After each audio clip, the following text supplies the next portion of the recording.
अस्सलामुअलैकुम सज्जनों बेलियो ते मित्रों तुहाडा की हाल चाल है। उम्मीद है सारे ठीक ठाक होणगे, वधिया होणगे, लहंदे पंजाब ते चढ़दे पंजाब माशाअल्लाह।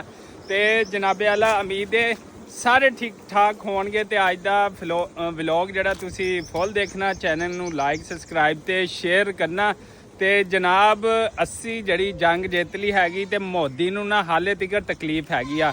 उन्होंने ये गल जी है ना हजम नहीं होती पई हैगी कि पाकिस्तान वाले ने जंग जित ली माशाअल्लाह नाल। साडी पाक आर्मी ने, पाक फजाइया ने, पाक नेवी ने ते साडी कौम ने ते सारे ने जिन्हें भी छोटा छोटा भी किरदार अदा किया तो उन्हें दिल जित रहे। तो इस दफ़ा उन्होंने पाकिस्तानी कौम का भी पता लग गया कि वो अपनी आर्मी दे शाना बशाना किवें खड़ी होंदी है। तो मोदी जोड़ा है वो की कहते ने भौंकण वाला कुत्ता है तो कुत्ता रहेगा। उन्होंने जोड़ा दफाई सरबराह हैगा वा उहदा कल फिर एक दफ़ा बयान आया कि जिहड़ा उहदा संदूर ऑपरेशन सी ना उहदा असीं चंगी तरह ऑपरेशन कर दिता। जिहड़ी वो लड़की लिथी है ना जिहड़ी साडे कंट्रोल दे विच आ वो साडी पाक सर जमीन ते लिथी हैगी ते अगे पता नहीं कित्थे गई। वो भी तुहानूं चंद एक दिनां तक इंशाअल्लाह पता लग जाएगा। तो वो साडी माशाअल्लाह आर्मी दी पाक फजाइया दी मुस्कुराहट तो पता चल गया होना है। तो वो भी तुहानूं तोहफा जिहड़ा ना जल्दी असीं देवांगे। लेकिन साडा पाक फौज जिहड़ी आ जिंदाबाद, उन्होंने बड़ा अहम किरदार अदा किया है। साडे जिन्ने भी फिल्मी स्टार सी उन्होंने बड़ा अपना अहम रोल जिहड़ा अदा किया हैगा माशाअल्लाह। उन्होंने ताबड़तोड़ उन्होंने हमले किए ने।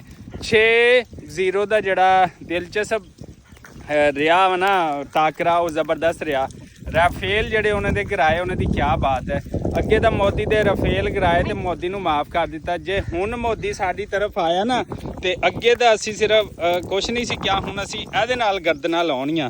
आ वेख लो, चैक कर लो, जरा दिखा खुंडा दातरा वा इहदे नाल जिहड़ी असी गर्दन लानी है ना फिर ये तेनू ता क्यामत जिहड़ी ना याद रखी। दिखा एड्डा वड्डा तेनू जिहड़ा डंडा ना ये पेश करना। राफेल जिहड़े त्यारे ना इहदे नाल मार कराने आ। देख ला दातरा तेरा। ते मोदी जिहड़ा है कुत्ता है।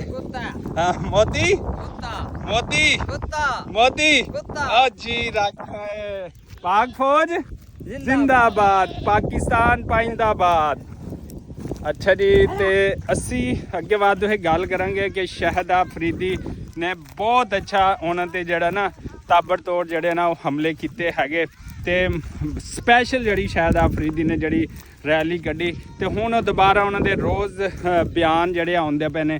साडे हाले तिकर समझ लो कि जंग तो बाद पूरे पाकिस्तान दे विच रैलियां कड्ढियां जांदियां पईयां, मुबारकबाद दित्ती जांदी पई है। ते इहदे अलावा जिहड़ा ना हर तरफ जिधर भी तुसी जाणगे उधर ही रैलियां। साडे माशाअल्लाह साड़ी जो जंग शुरू की है तो नाम ही ऐसा चुनिया गया कि अल्लाह ताला ने इस कौम नूं वाकई सीसा पिलाई जिहड़ी दीवार है वो सामने खड़ा कर दिता ते जंग च फतह हुई जिहदा नाम सी बनानल महसूस। साडा जिहड़ा जंग जो हुई तो साड़ी इस मार्के का नाम ये रखा गया। पूरे पाकिस्तान दे विच जिहड़ा इस दफ़ा कौम ने साथ दिता। मामा ने घरों खाने पका के नौजवानों नूं खिलाए, उन्होंने अपने घर दे ते बार्डर के उत्ते साडे जिहड़े यंग मुंडे सी उन्होंने बार्डर ते जिथे जिथे भी करीब बार्डर सीगे गोले चक के दिते कि साडे नौजवान जिहड़े ना वो परेशान ना होण, उन्होंने पता लगे कि पाकिस्तानी कौम साडे नाल हैगी है। ते बहुत सारे फनकारां दा यूट्यूबरां दा चैनल जिहड़ा ना वो बंद कर दिता गया जी। चैनल बंद कर दो इन्हां दा। ते चैनल जिन्ने मर्जी बंद कर देन लेकिन तुसी पाकिस्तानी आवाम दे जिहड़े मूँहां दे विचों तोहफे निकलते पे ने तुहाडे वास्ते वो तो नहीं ना जनाब बंद कर सकते। तो साडा दोस्त अंजम सरोया यूट्यूबर, पंजाबी यूट्यूबर है, फैसलाबाद की पूरे पंजाब की साढ़े पहचान हैगी। ਉਹਦਾ चैनल उत्थे बंद कर दिता। नासर ढिल्लू का कर दिता, एक दो लोगों के होरां दे कर दिते। पाकिस्तान के जिन्ने भी स्टार फनकार ने उन्होंने चैनल उत्थे बंद कर दिते। साढ़े मीडिया के चैनल बंद कर दिते। लेकिन कहते कि तुसी जो मर्जी कर लो इंडिया ये तुहानूं जिहड़ी अंदर अग लगी पई है ना ये लगती रहनी है। क्योंकि पाकिस्तान के उत्ते अल्लाह का करम है तो अल्लाह का फजल है तो अल्लाह का शुक्र है कि साड़ी धरती एवें ही सरसब्ज़ शदाब रहेगी। देख लो इंडिया वाले देख लो, आ देखो ਐਵੇਂ ਹੀ ਸਰਸਬਜ਼ ਰਹੇਗੀ, ਖੁਸ਼ਹਾਲੀ ਰਹੇਗੀ।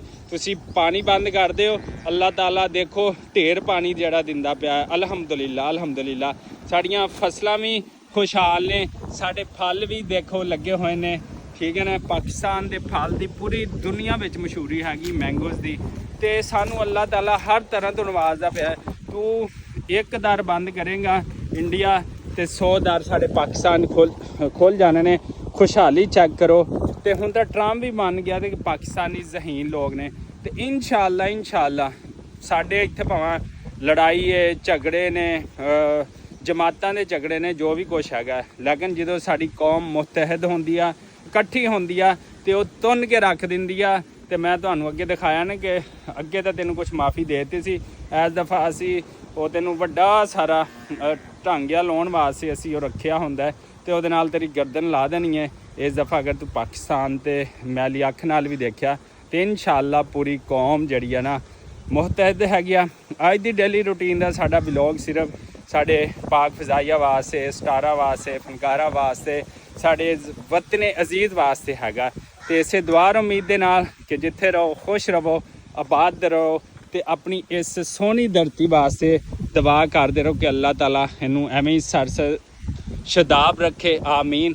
ਤੇ ਐਵੇਂ ਹੀ ਸਾਡੇ ਮੁਲਕ ਦੇ ਵਿੱਚ ਨਾ ਹੈ ਨਾ ਰੌਣਕਾਂ ਲੱਗੀਆਂ ਨੇ, ਜਿਵੇਂ ਆ ਦੇਖੋ ਆਪਣੀ ਫਸਲ ਆਉਂਦੀ ਪਈ ਹੈ, ਤੇ ਅੱਲਾਹ ਤਾਲਾ ਸਾਡੇ ਇਸ ਰੂਹੇ ਜ਼ਮੀਨ ਦੇ ਉੱਤੇ ਸਾਨੂੰ ਆ ਪਾਣੀ ਜਿਹੜਾ ਫਸਲਾਂ ਨੂੰ ਲੱਗ ਰਿਹਾ, ਇਨਸਾਨ ਪੀਂਦਾ, ਜਾਨਵਰ ਪੀਂਦੇ, ਇਹਦੀ ਕਦੀ ਕਮੀ ਨਾ ਹੋਵੇ, ਕਿਉਂਕਿ ਜਿਹੜਾ ਨਾ ਇਹਦੀ ਕਮੀ ਸਾਡੇ ਵਾਸਤੇ ਮੁਹਤਾਜੀ ਹੈਗੀ ਨਾ ਬਿੱਲਾ। ਅਗਰ ਮੈਂ ਕਹਿਣਾ ਪਿਆ ਤੇ ਸਾਡੇ ਪਾਣੀ ਜਿਹੜਾ ਹੈ ਨਾ ਸਾਡੀ ਅੱਲਾ ਦੀ ਤਰਫੋਂ ਉੱਤੇ ਬਰਸਾਤਾਂ ਹੋਣਗੀਆਂ ਇਨਸ਼ਾਅੱਲਾ ਵਾਫਰ ਮਕਦਾਰ 'ਚ ਹੋਏਗਾ। ਬਾਕੀ ਪਾਕ ਫੌਜ ਜ਼ਿੰਦਾਬਾਦ, ਪਾਕਿਸਤਾਨ ਜ਼ਿੰਦਾਬਾਦ। ਹਮੇਸ਼ਾ ਜਿਹਦੀ ਬੁਨਿਆਦ ਲਾ ਇਲਾਹਾ ਇल्लल्लाह ਮੁਹੰਮਦ ਰਸੂਲullah ਤੇ ਰੱਖੀ ਗਈ, ਤੇ ਜਿਹੜਾ ਨਾ ਕੁਛ ਵੀ ਨਹੀਂ ਹੋ ਸਕਦਾ ਇਨਸ਼ਾਅੱਲਾ ਨਾਲ। ਤੇ ਸਿਰ ਦੁਆ ਉਮੀਦ ਦੇ ਨਾਲ ਕਿ ਜਿੱਥੇ ਰਹੋ ਖੁਸ਼ ਰਹੋ, ਤੇ ਐਵੇਂ ਹੀ ਸਾਡੇ ਮੁਲਕ ਵਾਸਤੇ ਦੁਆ ਕਰਦੇ ਰਹੋ। ਸਾਨੂੰ ਦਿਓ ਇਜਾਜ਼ਤ, ਅੱਲਾ ਨਿਗਹਿਬਾਨ।